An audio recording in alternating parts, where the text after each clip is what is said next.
Hello everyone. In this presentation, we are going to learn about some basic things related to IELTS speaking test and a few important tips to prepare for it. It's going to be in the form of a one-to-one test where you'd be in a room and your ability to describe and depict your ideas in an easy way would be tested. There would be topics which would be common ones like environment or traffic, and there might be some topics which would be new ones about which you would might not know. See, you have to remember that this is a test of English, so end of the day, your English is more important than your knowledge. If you are able to speak grammatically correct English, and if you can show a strong command over words or vocabulary, that is enough. You are not supposed to be a master of English and you are not supposed to use very heavy or literary words. Your body language is also important, and how much you speak is again important. As you can see, there are questions, there are different sections, so you can pause and see this particular video that in the first section you are supposed to give very brief answers.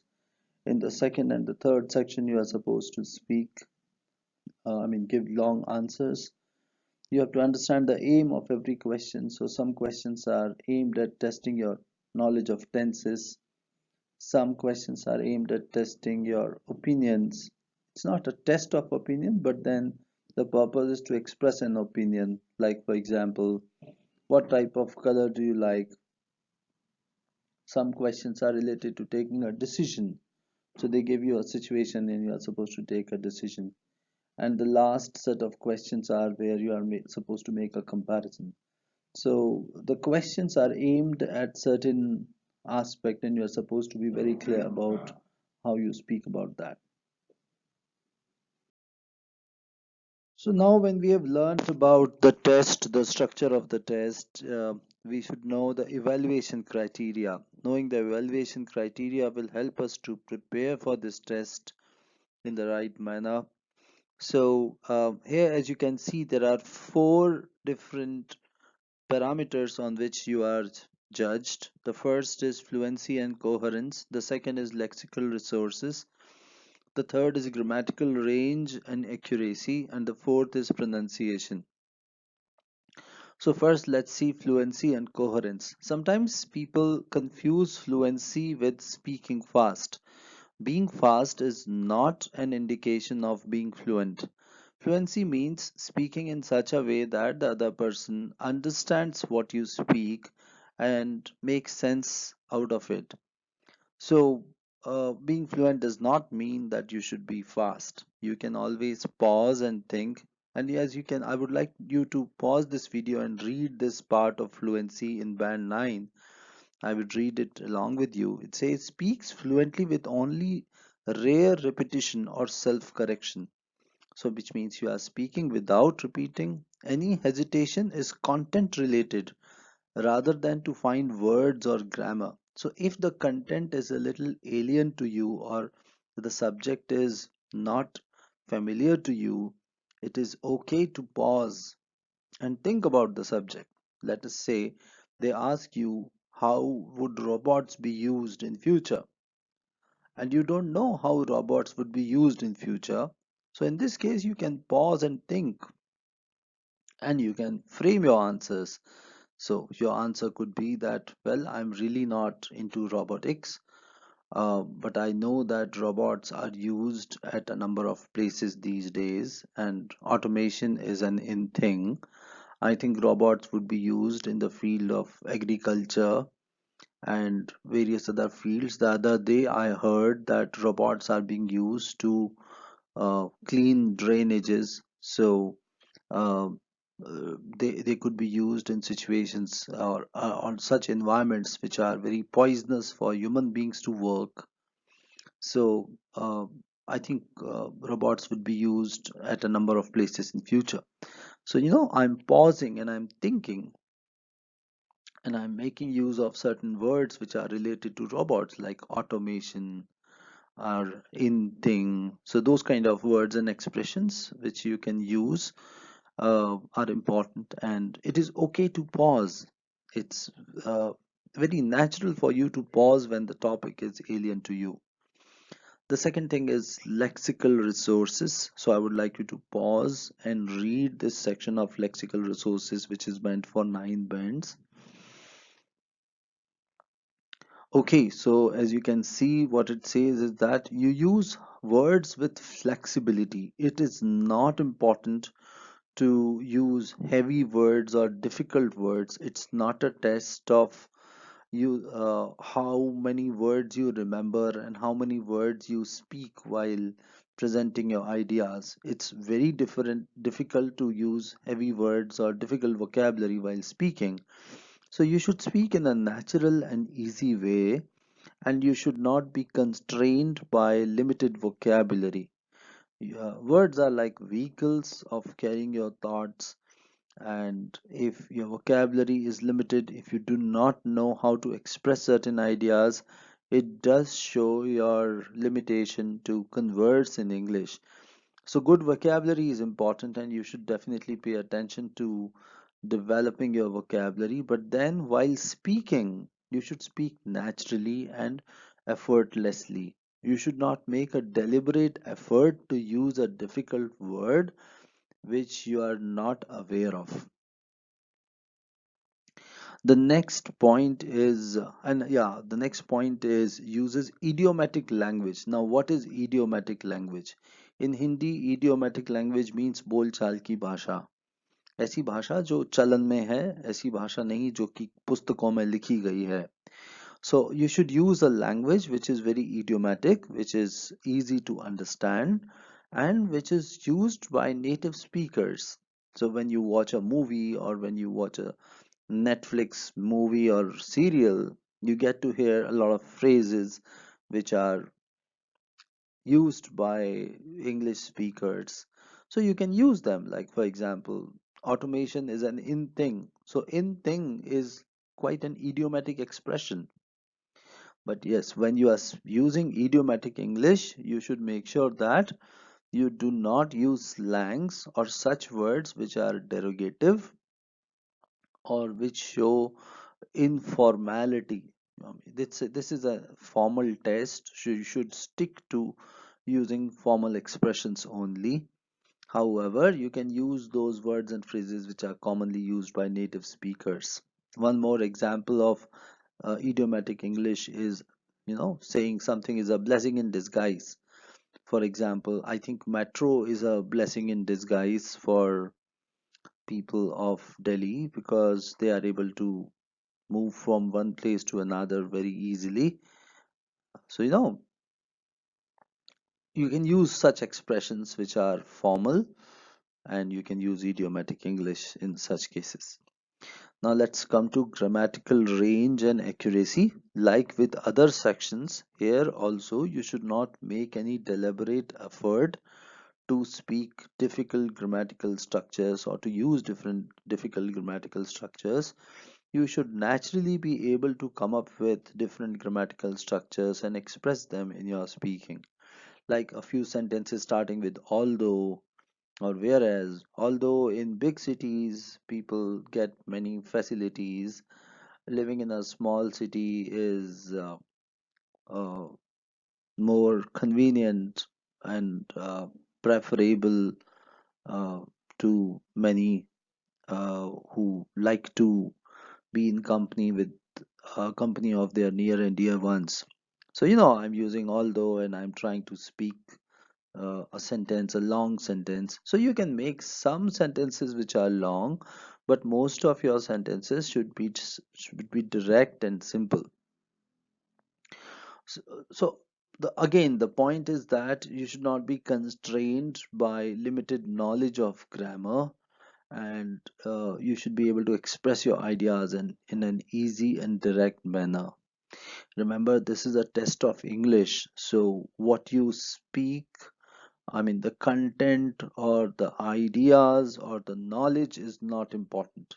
It's all about what different types of grammatical structures you use in your expressions, how you speak in present tense, past tense, future tense. So do not think too much about the content. Think about what you are evaluated on. So fluency and coherence, lexical resources, grammatical range and accuracy are the points on which you are evaluated. None of the parameters are related to knowledge of a certain subject. So even if you are totally unaware of a point, you would be unaware of a subject, you would be able to score very good marks in speaking, and that is something which is very important. The next point related to grammar is produces consistently accurate structures apart from slips characteristic of native speaker speech. So, a few slips here and there are also allowed. It is okay to speak with a few slips here and there. The next point is related to pronunciation. So, when you speak, your pronunciation should be clear and simple. It says uses full range of pronunciation features with precision and subtlety,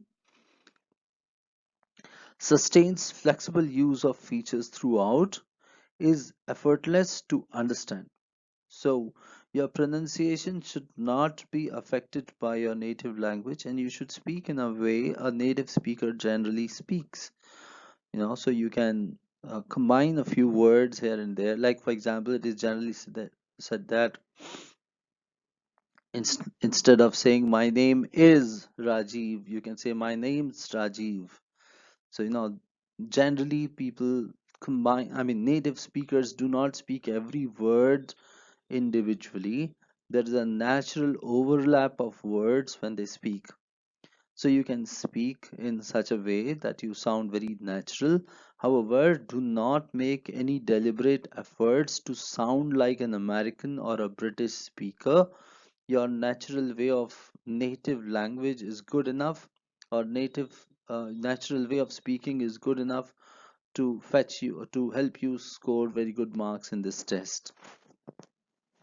But yes, this is something very important. You should be aware of evaluation criteria.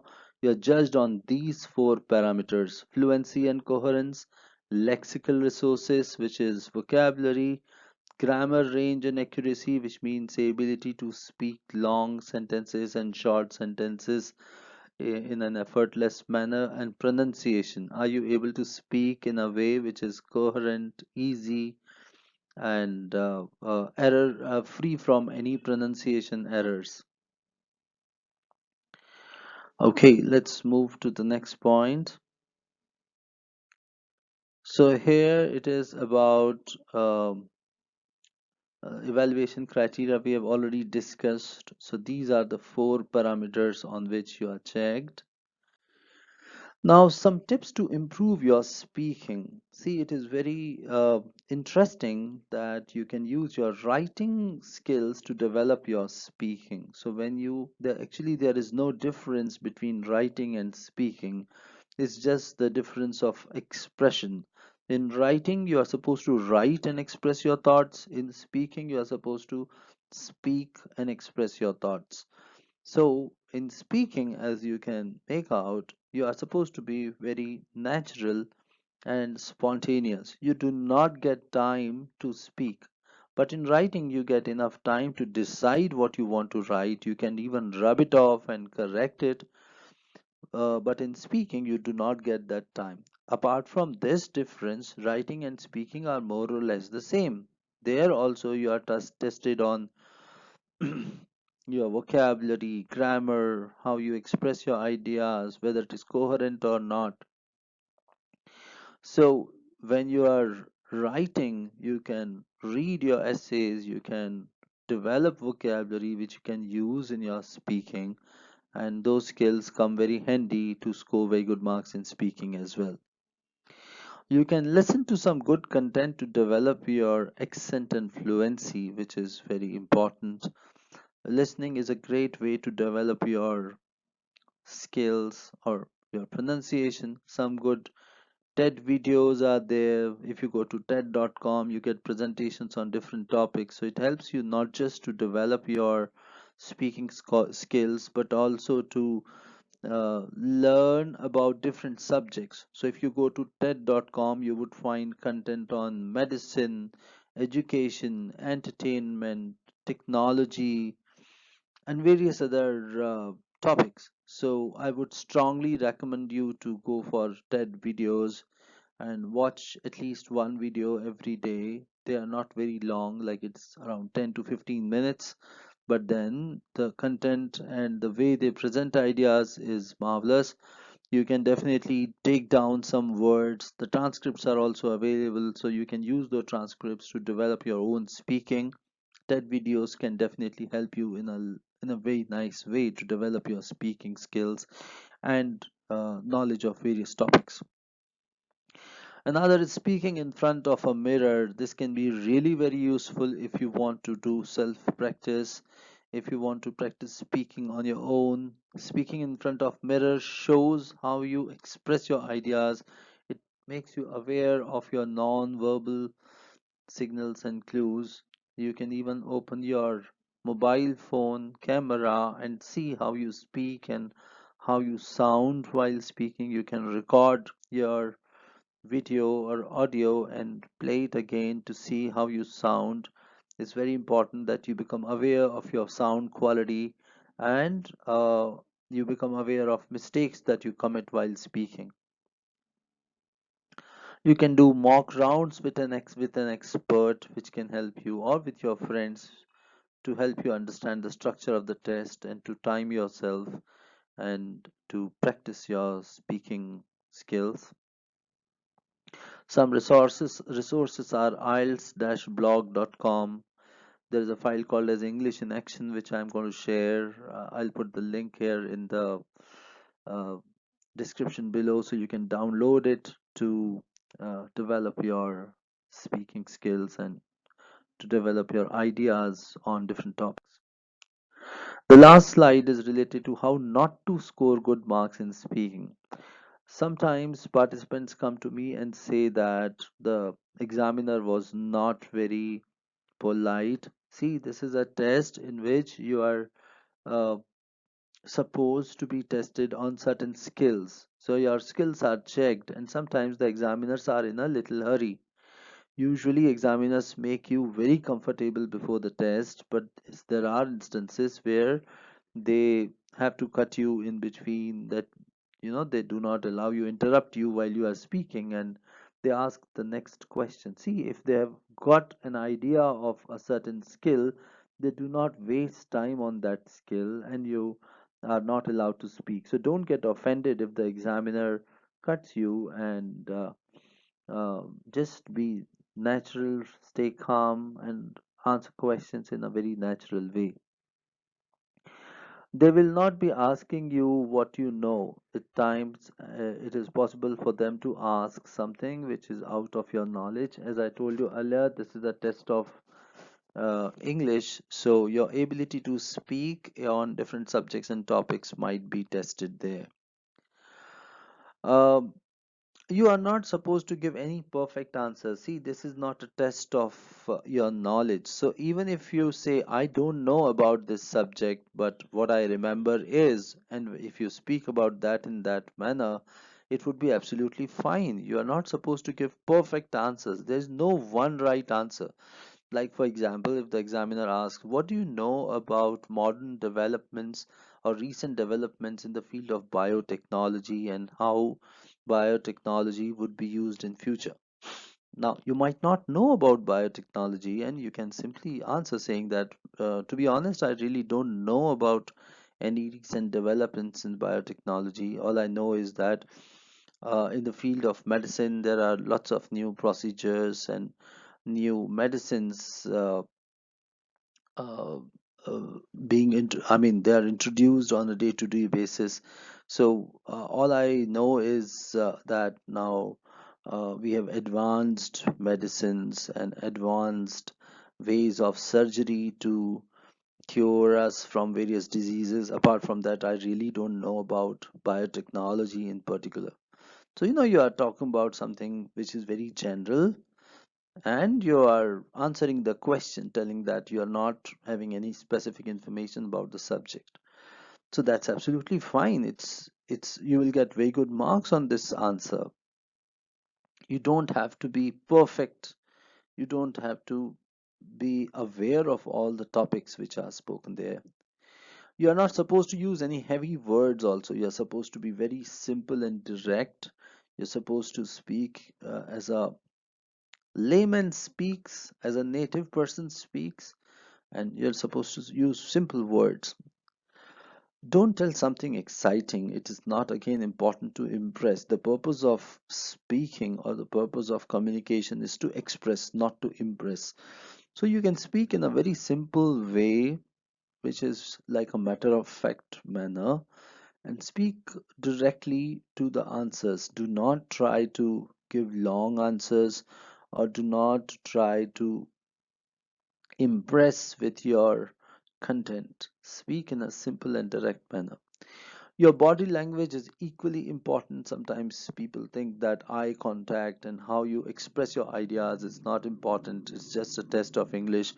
But that is not the truth. The truth is that your body language is important. Your eye contact is important, and you have to be aware of it. By practice, you would be able to use your body language uh, in your favor, and you would be able to get very good marks. All the very best to you. And in case you have any doubts, thanks for watching this video.